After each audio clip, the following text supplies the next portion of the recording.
শাকিব খান যখন সিনেমায় আসেন, তখন পপি নিজ আগ্রহে শাকিব খানের সাথে জুটি বাঁধতে রাজি হয়েছেন।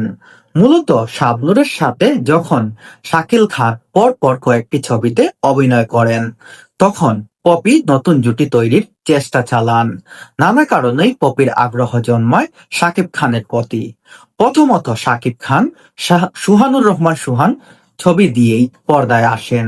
এর আগে সুহানুর রহমান সুহান ছবি দিয়েই পর্দায় এসেছেন সালমান শাহ এবং শাকিল খান। নামকরা নায়ক হয়েছিলেন তারা। তাছাড়া শাকিল খানের সাথে রাগ করেই সুহানুর রহমান সুহান শাকিব খানকে এবং শাকিল খানের বিকল্পে নায়ক হিসাবে তৈরি করতে চেয়েছেন। যেমন শাহনাজের সাথে রাগ করে শাবনূরকে তৈরি করেছেন এহতেশাম। দ্বিতীয়ত শাকিল খানের